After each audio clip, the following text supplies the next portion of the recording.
কি বলে নাই নবী আমার। যথাযথ চর্চা যদি থাকতো, জীবনটার মধ্যে যদি আমরা গ্রহণ করার মানসিকতা থাকতো, আল্লাহর কসম জীবন আমাদের অনেক সুন্দর হইতো। পৃথিবী তাকায় থাকতো আমাদের দিকে, মুসলমানদের দিকে। পৃথিবীর যাবতীয় বুদ্ধি মুসলমানদের থেকেই নিত। দুর্ভাগ্য আমাদের, বেঈমান আমাদেরকে বাচ্চাদের মতো একটা চিপস দিয়া বাচ্চারা যেমন ভুলায় দেয়, বেঈমান আমাদের বাচ্চাদেরকে, ছেলেদেরকে একটা 12,000 টাকা 14,000 টাকার মোবাইল দিয়ে তার সব নিয়ে গেছে। এক ওয়াক্ত সেজদা, নামাজ, চুল, চেহারা, লেবাস, পোশাক, তার দিল, তার কলিজা, তার আত্মা, তার জীবন, যৌবন, শরীর, স্বাস্থ্য, সময়, রাত, দিন সব নিয়ে গেছে। সব এই কয়টা নর্তকী দেখায় উলঙ্গ ছবি, অথচ সেও জানে এর জীবনও হে পাবে না। আমেরিকার নর্তকী তুই মিলাবি কেমনে? ইন্ডিয়ার নর্তকী তুমি করবা কেমনে? কি করবা? পাইবা কেমনে ওরে? আর পাইলেও বলে এই নাপাক, এই মুশরিক, এই বেঈমান নারী দিয়া তুমি করবা। কিন্তু এতটুকু বুঝ তার কলিজার মধ্যে না। দুশ্মন তারে সামান্য একটু প্রলোভন দিয়ে তাকে তার মালিক ভুলাই দিছে, আখেরাত ভুলাই দিছে।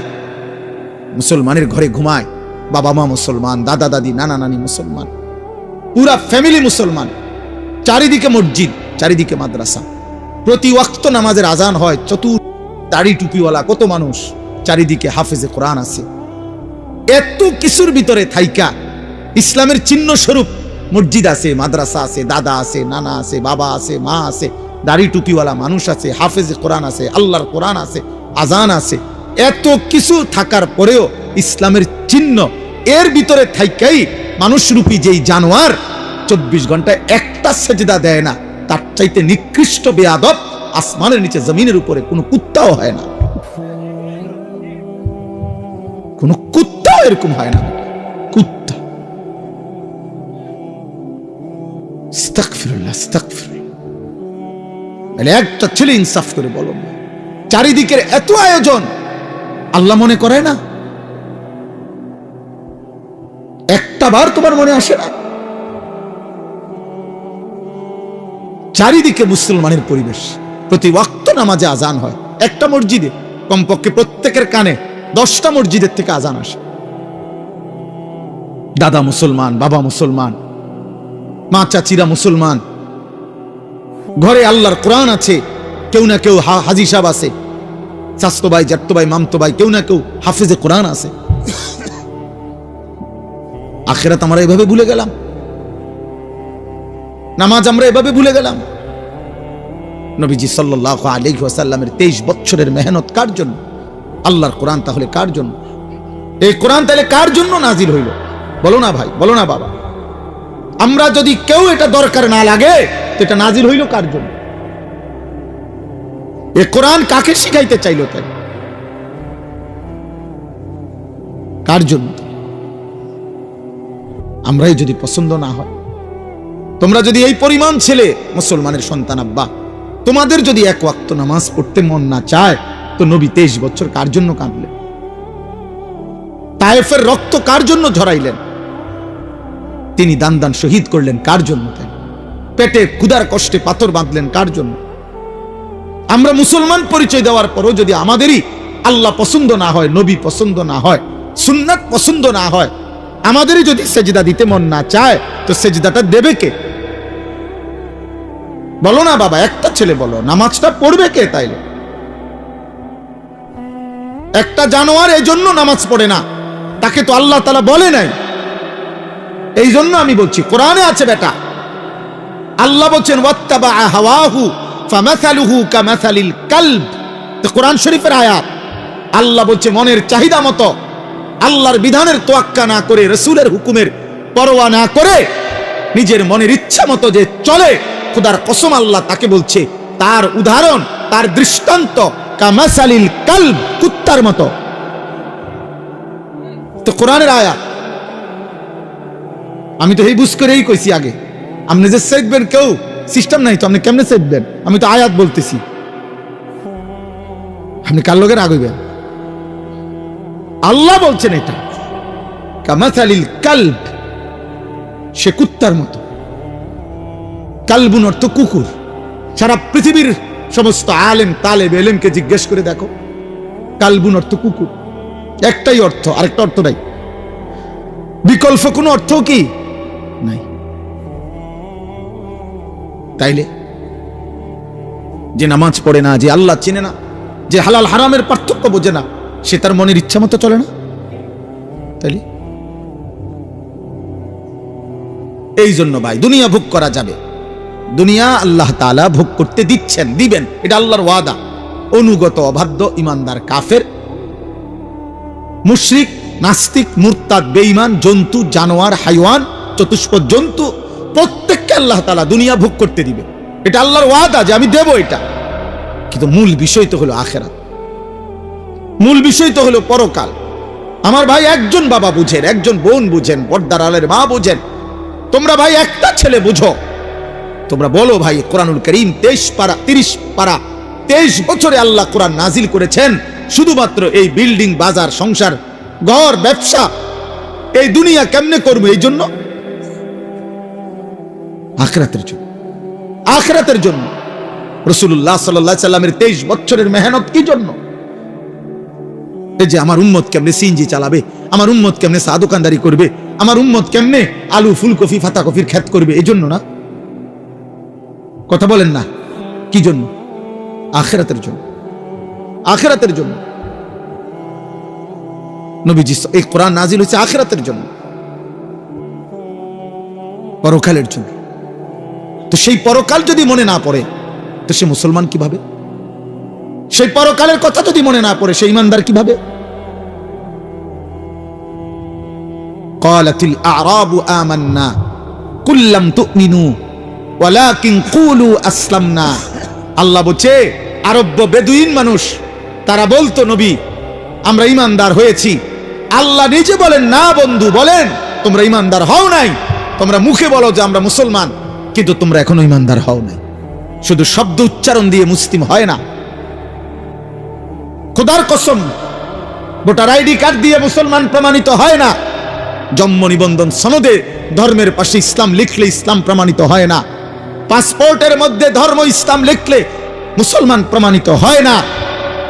আল্লাহ কোরআনুল কারীমে বলছে আহাসিবান নাসু আন ইউতরাকু আন ইয়াকুলু আমান্না ওয়া হুম লা ইফতানুন। আরে বান্দা তোমরা কি ভেবেছো শুধু মুখে বলবা আমি মুমিন আমি মুসলমান আর আমি আল্লাহ ঈমানের কোনো পরীক্ষা না নিয়ে ইসলামের কোনো পরীক্ষা না নিয়ে ছেড়ে দেব, জান্নাত দিয়ে দেব, এই ভেবেছো? ভুল ভেবেছো। আল্লাহ কোরআনে বলছে এটা ভুল বান্দা। ওয়ালাকাদ ফাতান্নাল্লাযীনা মিন ক্বাবলিহিম, প্রত্যেক যুগে যে নিজেকে মুমিন পরিচয় দিয়েছে আমি আল্লাহ তার পরীক্ষা নিয়েছি। ফালা ইয়ালামান্নাল্লাহুল্লাযীনা সাদাকু ওয়ালা ইয়ালামান্নাল কাযিবিন, আমি আল্লাহ পরীক্ষা নিয়ে জেনেছি ঈমানের দাবিতে কে সত্যবাদী আর কে মিথ্যাবাদী। পরীক্ষা দিতে হয়েছে, পরীক্ষা দিয়েছে। প্রত্যেকটা ইবাদত পরীক্ষা, আমাদের জিন্দেগি ভর পরীক্ষা।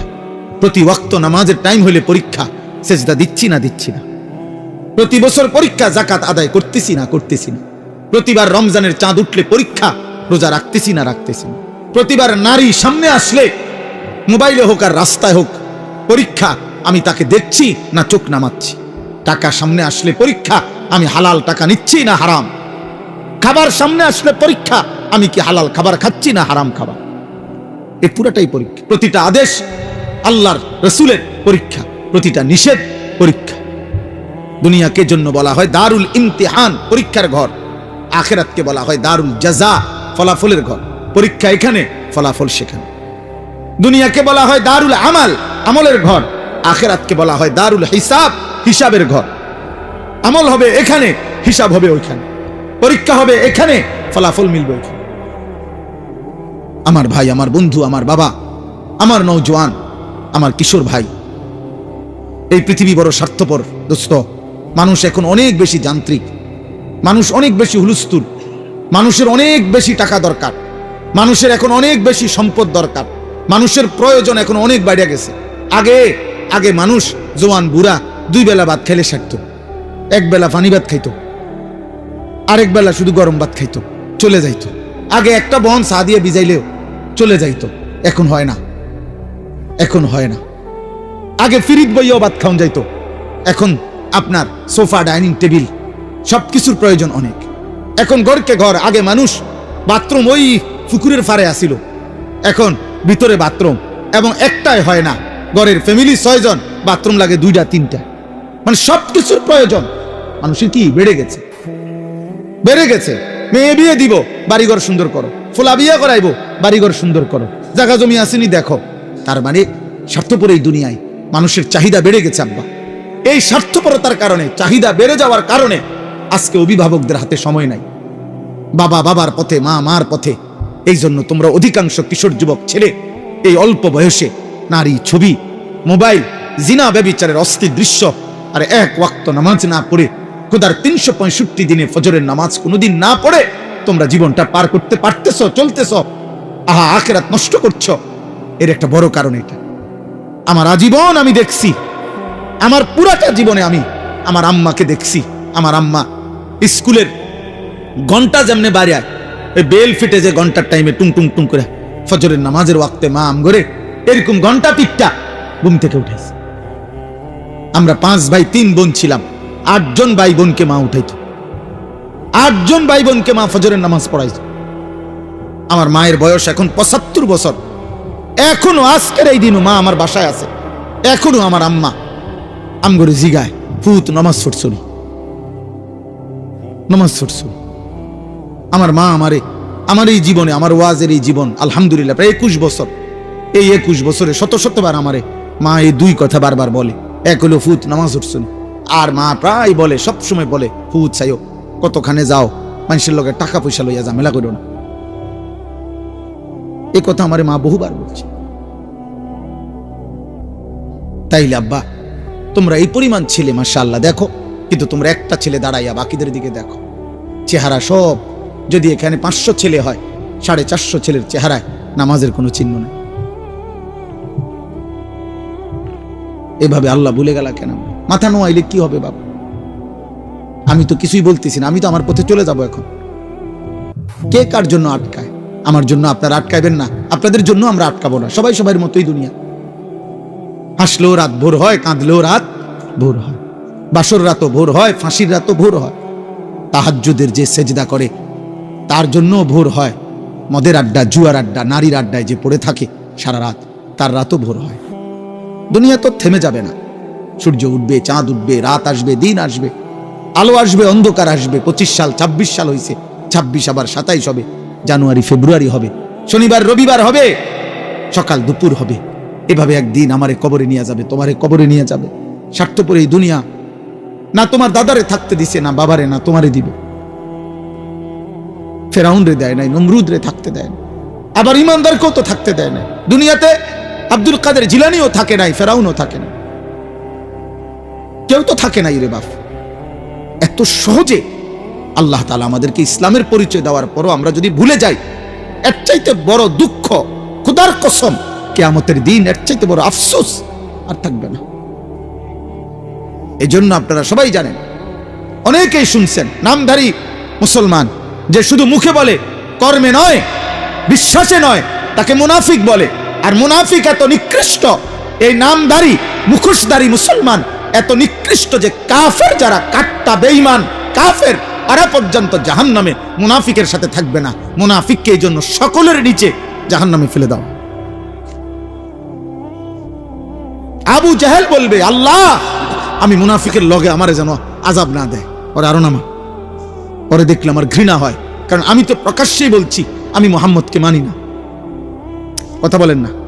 সে তো মৃত্যু পর্যন্ত বলছে আমি মানি না, কিন্তু আমি তো বলছি আমি মানি, আমি বলতেছি আমি মুসলমান, অথচ আমি সেজদা দিচ্ছি না। আমি তাহলে আপনি বলেন কেন?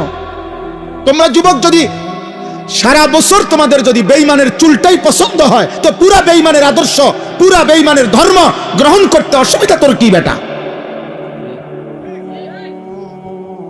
তাই তো বাবার বাঁধন ছেড়ে দে বেটা, পরিবারের বন্ধন ছেড়ে দে, বাপ মার থেকে আলাদা হ বেটা। কোন ফুটবল খেলোয়াড় অথবা কোন ক্রিকেট খেলোয়াড় অথবা ইউরোপের কোন কাফের বেঈমান যাদের মতো চুল রাখছো, যাদের চলাফেরা পছন্দ করছো, তারে বাপ হিসাবে ঘোষণা দাও, তার কাছে SMS করো, তারে বলো আপনি আমার আব্বা। ইহুদির কাছে আশ্রয় চাও, খ্রিস্টানের কাছে আশ্রয় চাও, দেবে আশ্রয়। তুমি শুধু বলে দেখো, তোমাকে রাজকীয় মর্যাদা দিয়ে বেঈমান রাখবে। তুমি শুধু বলো যে আমি ধর্ম ত্যাগ করব, যাও তুমি দেখবা। বলো তোমাদের চেহারা তোমরা এমন কালো বানায় ফেলছো কেন? তোমাদের চেহারার মধ্যে দয়া মায়া নাই কেন আব্বা? তোমরা এমন মালিক ভুলে গেলা কেন? এমন রব ভুলে গেলা কেন? দুনিয়া নিয়ে খুশি হয়ে গেলেন? বাবারা আপনারাও, ছেলেরা তোমরাও, মারা আপনারাও, সবাই মিলে দুনিয়া নিয়ে খুশি হয়ে গেলেন। আখেরাত লাগবে না তো? আখেরাত যদি লাগে তো এমনি এমনি আখেরাত। 365 দিনে, এক বছরে কোনো দিন ফজরের নামাজ পড়লেন না, আখেরাত মিলে যাবে, জান্নাত মিলে যাবে এমনি?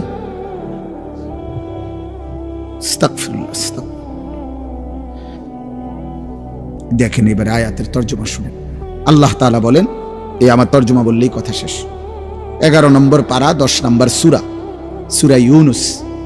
এই সূরায় আল্লাহ বলেন, জীবনটা যাদের চারটা বিষয় নিয়ে যাদের জীবন কাটে, আল্লাহ তাআলা বলেন তাদের ঠিকানা নিশ্চিত জাহান্নাম। ইন্নাল্লাযীনা লা ইয়ারজুনা লিকাআনা। 1 নম্বর, জীবন চলার পথে যাদের আচরণ, চলাফেরা, উঠা বসা দ্বারা বোঝা যায় যে তারা জান্নাত চায় না, আল্লাহর সাক্ষাৎ চায় না। আল্লাহর সাক্ষাৎ চাওয়া মানে হলো জান্নাত চাওয়া, জান্নাত চাওয়া মানেই হলো আল্লাহর সাক্ষাৎ চাওয়া।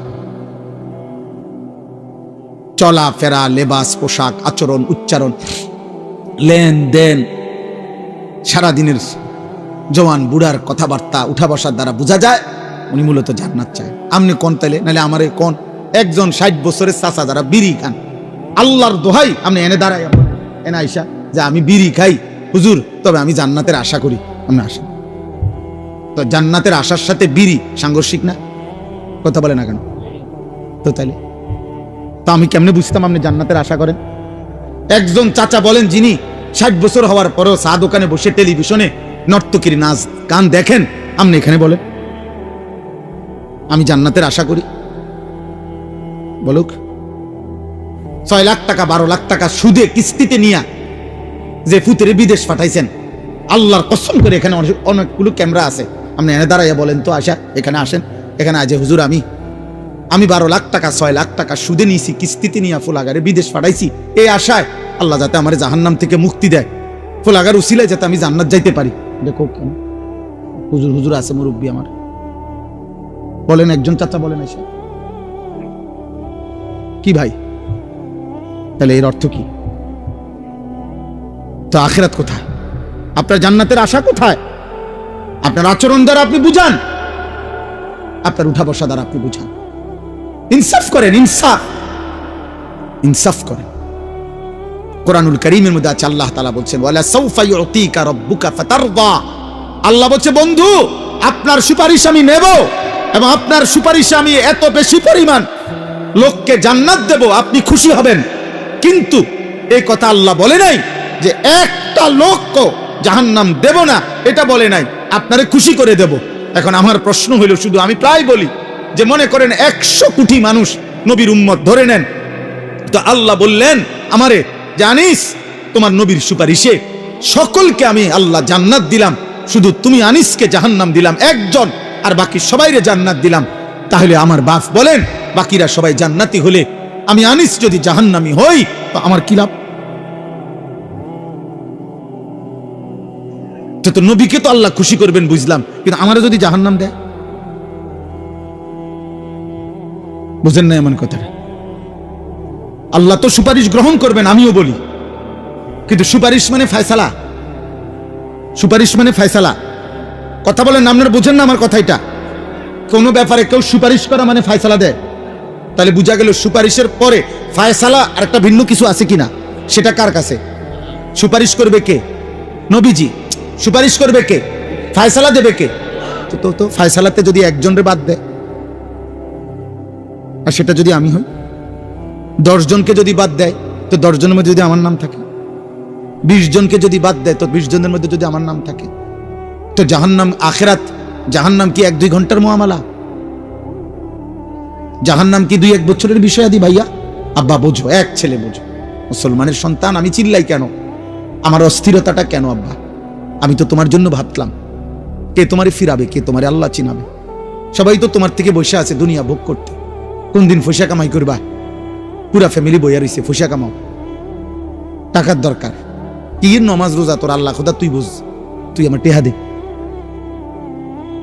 আমার টাকা দরকার, বাইক বিল্ডিং করুক, জমি কিনব, শেষ বয়সে আপেল মালটা খাইব, সাদওয়ানে বইয়া গপ মারবো চাচায়। হ্যাঁ হ্যাঁ বলেন নাই তো? নাহলে সন্তানকে বঞ্চিত করলেন কেন? আল্লাহর কোরআন থেকে বঞ্চিত করলেন কেন? 6 বছর বয়সে বাচ্চাটা আপনার কাছে কি অপরাধ করছিল যার কারণে তার দিন শিখান নাই? 7 বছর বয়সে বাচ্চাটা আপনাকে কি অন্যায় করেছিল, আপনি তাকে কেন দিন শিখান নাই? বলেন। আমনের এই ফায়সালা দেওয়ার যে আমার 3 ফুট, 1 ফুটরে মাদ্রাসা দিছি আর দুগারে স্কুলে পড়াইছি ছোটবেলায়, হ্যাঁ এই বন্টন করার অধিকার আমনের কে দিল? আল্লাহর কোরআন থেকে যে আমার 3 ছেলের মধ্যে আমি একজনরে পড়াবো একজনরে পড়াবো না, এই সিদ্ধান্ত দেওয়ার অধিকার আমাদের আছে। আল্লাহর নবী সাল্লাল্লাহু আলাইহি সাল্লাম বলেছেন, আলা কুল্লি মুসলিম তালাবুল ইলমি ফরিদাতুন আলা কুল্লি মুসলিম।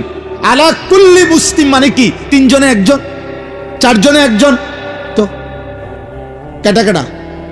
তাইলে বলেন, আপনাকে তো নিষেধ করে নাই বাংলা পড়াইতে, আপনাকে তো বলে নাই জেনারেল পড়া নিষেধ, বাংলা, অঙ্ক, ইংরেজি, পদার্থ, জীববিজ্ঞান এগুলো হারাম। হুজুররা বলছে এগুলো হারাম। তাহলে আমি তো কুমিল্লা ভিক্টোরিয়া কলেজ থেকে মাস্টার্স পাস করছি, আমি তো জেনারেল লাইনে পূর্ণ পড়ালেখা করছি। সায়েন্স বিজ্ঞান বিভাগ থেকে আমি তো দাখিল এসএসসি পাস করছি 1998 সালে। বাংলাদেশে সর্বোচ্চ নাম্বার পেয়ে ফার্স্ট হয়েছি, 1 নাম্বার সারা বাংলাদেশে। আমি তো এখানে বহুবার আসছি, আপনারা আমারে দেখছেন না আগে? তাইলে আব্বা বলেন, আমি তো নিষেধ করি নাই, তুমি পড়ো স্কুলে, পড়ো কলেজে, তুমি একদম হিমালয় পর্বতের উপর উঠতে লাও, আটলান্টিক মহাসাগরের নিচে যাও। কিন্তু প্রশ্ন হলো, আল্লাহ বুল্লা কেন? নামাজ বুল্লা কেন? মালিকের কোরআন পড়তে পারো না কেন? আল্লাহর নামের একটা তাসবিহ পড়তে পারো না কেন? নবীর শিখানো 10টা দোয়া বলতে পারো না কেন?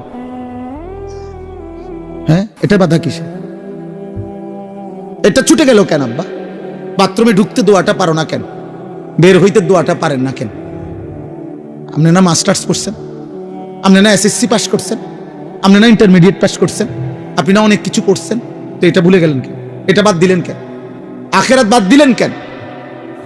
আল্লাহ আমাদেরকে বিবেক দান করেন।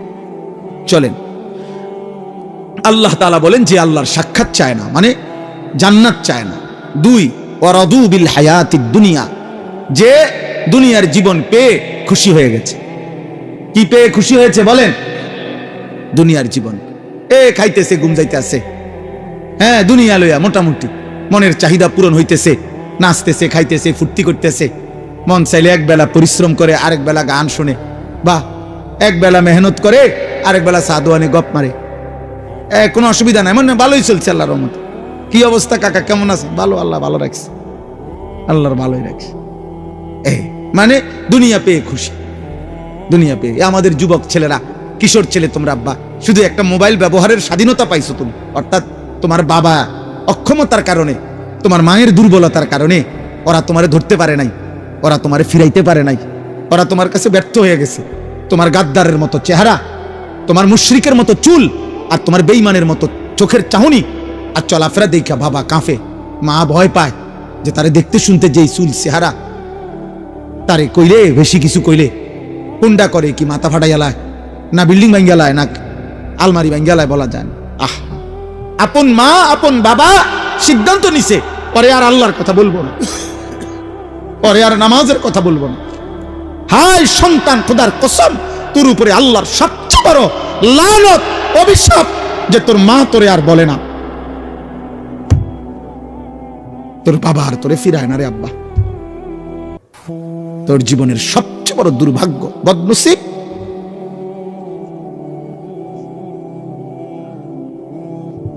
দুনিয়া পেয়ে খুশি হয়ে গেছো, নারী দেখতেছো, ছবি দেখতেছো, মোবাইল দেখতেছো, নাচ গান করতেছো, ফুর্তি করতেছো, মন মতো চুল ফিরাইতেছো, যেখানে মন চায় সেখানে আড্ডা দিতে পারতেছো, অবাধ, মুক্ত, স্বাধীন, আজাদ। আল্লাহ বলেন দুনিয়া পেয়ে যে খুশি হয়ে গেছে।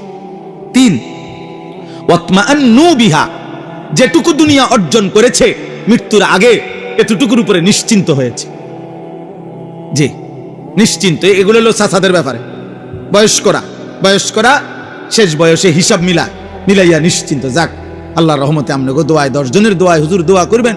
তারা 3 জন বিদেশ, 4টা মাইয়া বিয়া দিছি। আল্লাহর রহমতে একখান বিল্ডিং করছি, ভিতরে 2টা বাথরুম করছি। বাথরুমগুলোর মধ্যে টাইলস লাগাইছি আল্লাহর দয়া। ঘরে ফার্নিচার আল্লাহর রহমতে সব করছি। একটা নুনের বাড়িও কিনছি, কোনো অসুবিধা হয়েছে না। আল্লাহর রহমতে রাস্তার লগে কত জায়গাও লইছি, ব্যাংকে কিছু টাকাও জমাইছি।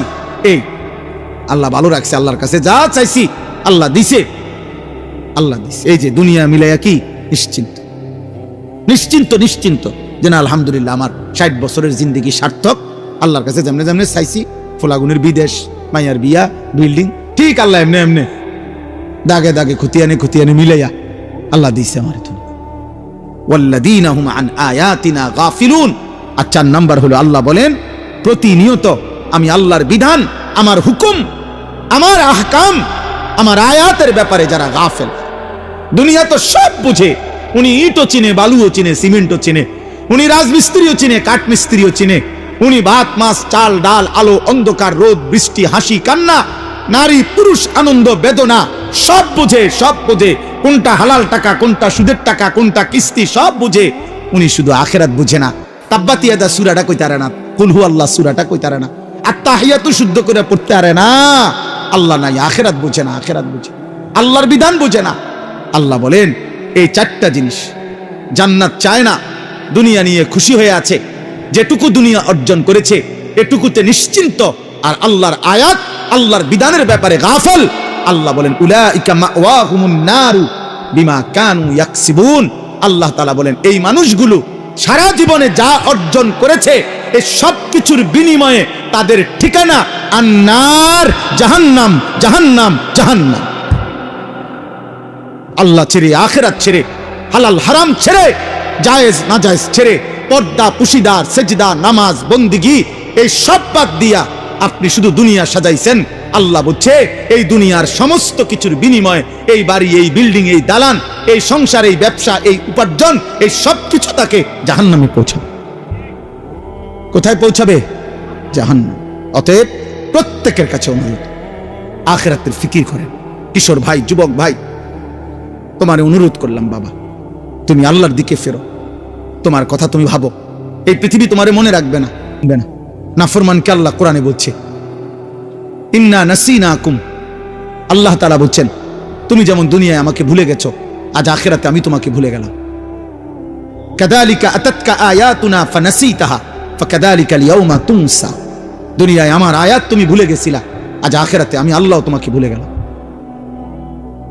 আল্লাহও চিনবে না, আর দুনিয়াও মনে রাখবে না। কোনো পাপী নাফরমানকে পৃথিবী মনে রাখে না, সম্মান করে না, ইজ্জত দেয় না, কলিজায় স্থান দেয় না।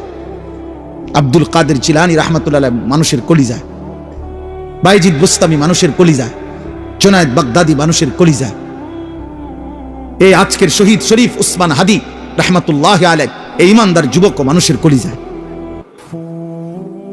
কিন্তু ফেরাউন এই নাম পৃথিবীর মানুষ কোন কুত্তার নামও রাখে না। নমরুদ এই নাম পৃথিবীর মানুষ কোন কুত্তার নামও রাখে না। আবু জাহাল এই নাম পৃথিবীর মানুষ কোন কুত্তার নামও রাখে না। আবু লাহাব এই নাম পৃথিবীর মানুষ কোন কুত্তার নামও রাখে না। ঘৃণিত, বেঈমান ঘৃণিত, নাফরমান ঘৃণিত। কোন মদখোর, নেশাখোর, গাঁজাখোরকে, কোন জুয়ারিকে, কোন নারী লুভী চরিত্রহীন লম্পটকে পৃথিবী ভালোবাসে না, পছন্দ করেন, দুনিয়ায় ভোগ করবার। এই জন্য আব্বা, নওজোয়ান, আল্লাহর দিকে ফেরো, নামাজ পড়ো, আল্লাহকে চেনো, নিজের ভালো বোঝো। আল্লাহ তৌফিক দান করেন, আল্লাহ এই মাদ্রাসা কবুল করেন। আমার হুজুরকে আল্লাহ তাআলা হায়াতে তাইয়্যিবা আফিয়া দান করেন। আমি আপনাদের সামনে পবিত্র কোরআনুল কারীমের 11 নম্বর পারা 10 নম্বর সূরা, সূরাটির নাম সূরা ইউনুস। এই সূরার 2টি আয়াত 7, 8 এই 2টি আয়াত তেলাওয়াত করেছি।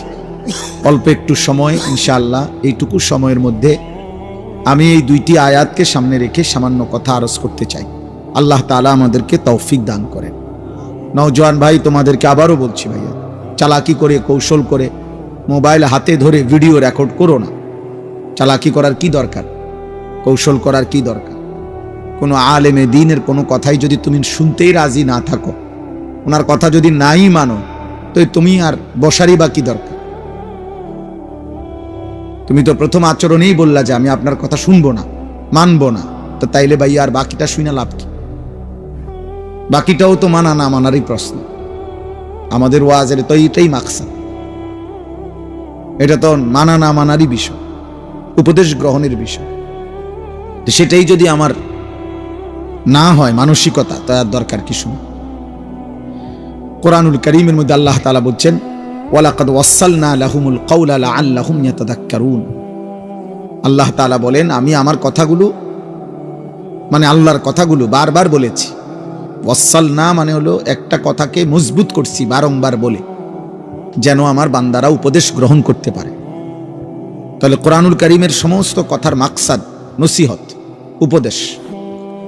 দিল যেন নড়ে, বিবেক যেন জাগে, অন্তরের মধ্যে যেন অনুভূতি আসে। মনে রাখতে হবে, বিবেক বুদ্ধি সম্পূর্ণ প্রাণীকেই মানুষ বলে। মানুষ এজন্য তাকে বলে যে সে তার বিবেক আছে। আর বিবেক মানে কি? বিবেক মানে হলো পার্থক্য শক্তি, যার মধ্যে পার্থক্য করার মতো যোগ্যতা আছে। এটা সৎ, এটা অসৎ, এটা আদেশ, এটা নিষেধ, এটা করণীয়, এটা বর্জনীয়, এটা হালাল, এটা হারাম, এটা আমাকে করতে হবে, এটা আমাকে ছাড়তে হবে। এই পার্থক্য শক্তি যার মধ্যে আছে, এটাকে বলে বিবেক, আর এরে বলে মানুষ। এই জন্য পার্থক্য শক্তি যার মধ্যে নাই, হালাল হারামের পার্থক্য নাই, জায়েজ না জায়েজের পার্থক্য নাই, উচিত অনুচিতের কোনো পার্থক্য নাই, তাকে মানুষ বলে না, তাকে জানোয়ার বলে। জানোয়ার বলে, এটা জানোয়ারের স্বভাব, মানুষের স্বভাব না। এই জন্য ওই ব্যক্তি মানুষরূপী জানোয়ার, যার মধ্যে হালাল হারামের সত্য মিথ্যার, উচিত অনুচিতের পার্থক্য শক্তি নেই। এটা দেখতে মানুষ, কিন্তু আল্লাহ তাআলা বলছেন উলাইকা কাল আনআম, এটা জানোয়ার মূলত, অথবা জানোয়ারের চাইতে নিকৃষ্ট। আপন মাকেও দেখে, বোনকেও দেখে, আবার মোবাইলের নর্তকীও দেখে, উলঙ্গ ছবিও দেখে, নাটক সিনেমার নায়িকাও দেখে। তাহলে হালাল হারামের পার্থক্য হইল কই? স্ত্রীকেও দেখে, মোবাইলের নর্তকীও দেখে, টেলিভিশনের নর্তকীকেও দেখে, রাস্তার বেহায়া নারীকেও দেখে। তাহলে পার্থক্য হইল কই? মদও খায়, মধুও খায়, সালামও দেয়, গালিও দেয়, কষ্টের মেহনতের ঘাম ঝরানোর টাকা এটাও নেয়, সুদের টাকাও নেয়। তাহলে এটা হইল পার্থক্য? হইল? কথা বলেন না। তাইলে বলো ভাই, তোমরা একটা ছেলে বলো, তুমি পরিচয় দিচ্ছ তুমি মুসলমান, অথচ তোমার চুল, চেহারা, লিবাস, পোশাক, আচরণ, পছন্দ অপছন্দ সব বেঈমান, মুশরিক, কাফেরের মতো। তো এটা হইল কেমনে? এটা পার্থক্য হইল কই? তাই এটা মানুষ হইল কেমনে? এই জন্য বিবেক যার কাজে লাগে না, সে মানুষ না। আকলে সালিম যার নাই, সে মানুষ না।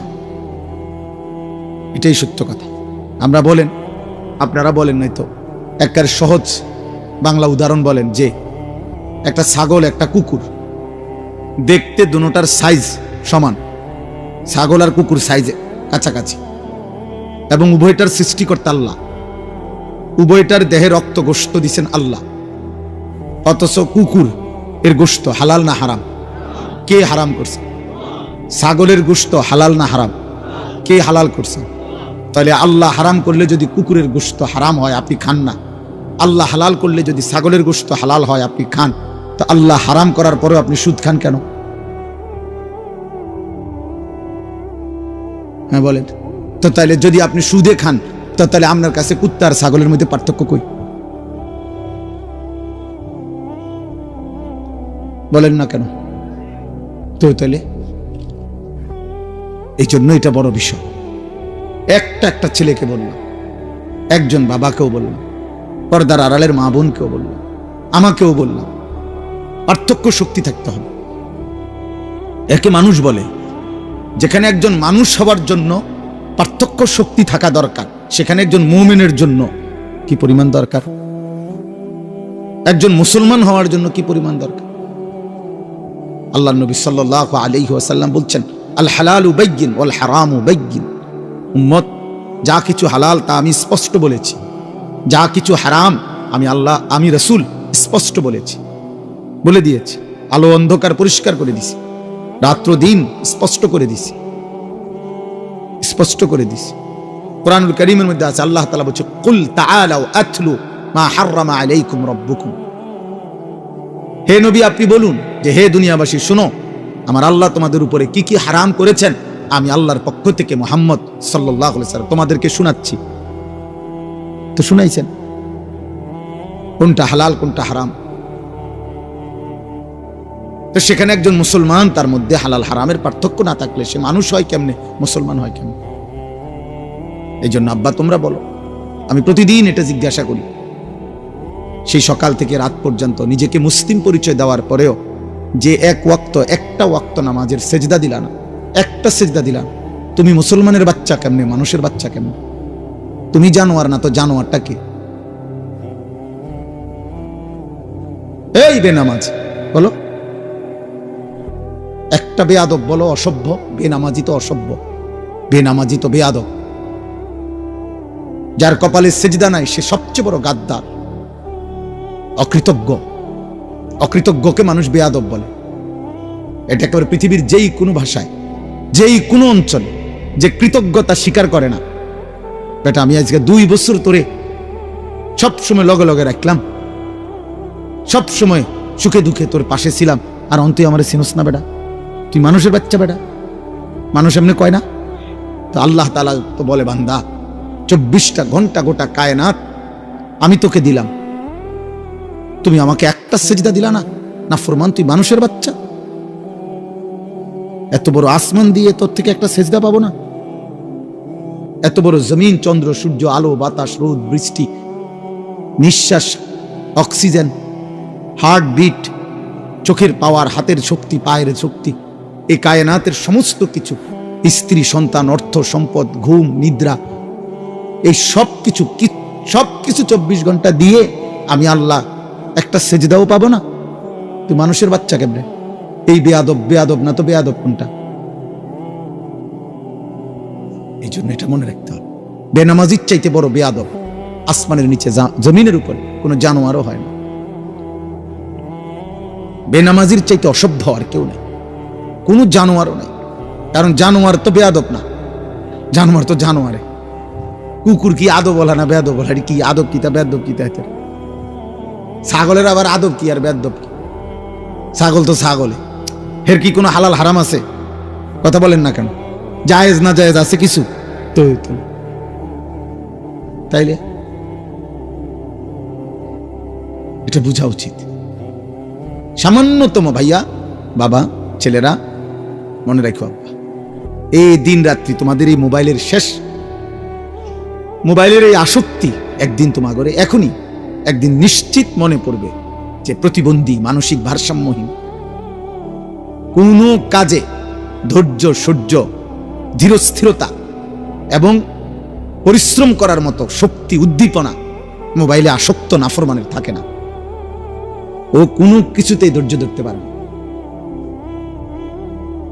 এটা অভিশাপ, মনে রাখি। আমি বললাম, আমি ব্যক্তিগতভাবে কিশোর নওজোয়ানদের প্রতিটা আচার আচরণ নিয়ে ফিকির করি, ভাবি, তাকায় থাকি, কি করে, কেমনে লড়ে, কেমনে হাসে। হ্যাঁ, এটা আমার জিন্দিগির মেহনত। যত ছেলে দেখবেন, যত ছেলে, মেয়ে, নারী, পুরুষ মোবাইলে আসক্ত, ওদের কর্মক্ষমতা কমে যায়, ভারী মজবুত কষ্টসাধ্য কাজ করার মানসিকতা কমে যায়। সে শুধু সময় ফাঁক খোঁজে, তার হাতে সময় নাই, তার তো মোবাইল দেখতে হবে। তাড়াতাড়ি পাত খাইলেছে 2-4 লোকমা, পেটে ভোক আছে, অথচ সময় নাই। হ্যাঁ, ওই দেখেন, ওই বেয়াদব দেখেন, এই যে দেখেন, এই যে তোমার নিষেধ করা হয়েছে না আব্বা, তুমি বাংলা বুঝো না? বলো বাবা, বলো, এখন লজ্জা পাইলা কেন? বলো আব্বা, বলো, তুমি দাঁড়ায় বলো, প্রতিবাদ করো আমার বিরুদ্ধে যে না হুজুর আমি আদবওয়ালা। এটাই তো বললাম ভাইয়া, সত্য কথা তোমারই বলছি, এটা মনে রাখো আব্বা। হয়তো কেউ শক্ত করে বলে না আর কি, কিন্তু আমি বললাম মোবাইলের আসক্তি ভারসাম্যহীন বানায় ফেলে, মাতাল বানায় ফেলে, মানসিক স্বাভাবিকতা থাকে না ওর কাছে, কোনো একটা পর্যায়ে ওর কোনো লাজ লজ্জা থাকে না, এখানে আলেম আছে, মুরব্বী আছে, বয়স্ক আছে, এখানে নারী আছে, এখানে চাচারা আছে, দাদারা আছে, ওর কোনো কিছুতে কোনো অসুবিধা হয় না, ও ওর কাজ করতেছে, মানে এরকম হয়। অর্থাৎ তার ব্রেনে আলাদা কোনো পার্থক্য শক্তি থাকে না যে এটা এখানে মানাবে কিনা, উচিত কিনা, এই মানুষটির সামনে আমি এটা করলে ঠিক হবো কিনা, না, পার্থক্য শক্তি থাকে না। এই জন্য দেখবেন বেহায়া ছেলে পেলে রাস্তার পাশে পেশাবে ধরছে, রাস্তার পাশে পেশাবে বসে গেছে। আরে ভাই, তোমার তো এটা ভাবা উচিত, এখানে নারী যাবে, পুরুষ যাবে, বয়স্ক লোক যাবে, ওরা কি মনে করবে? আরে কি মনে করবো মানে, আমার মুতে ধরছে, আমার পেশাবের দরকার। এই হলো কি অপদার্থ, বেয়াদব, প্রতিবন্ধী, মানসিক ভারসাম্যহীন ব্যক্তির কাজ।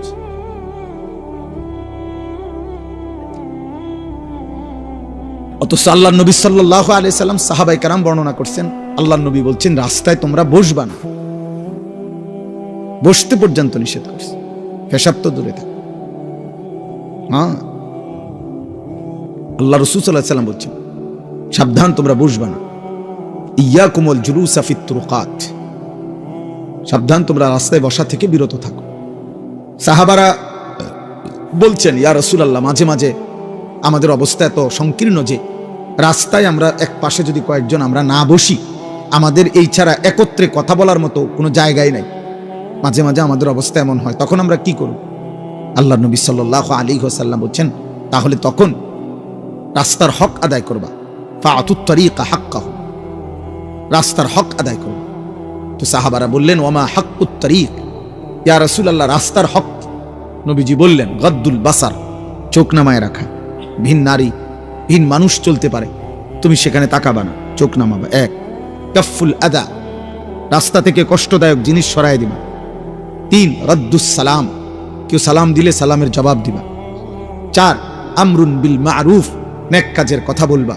নাহিউন আনিল মুনকার, গুনার কাজ থেকে বিরত রাখবা।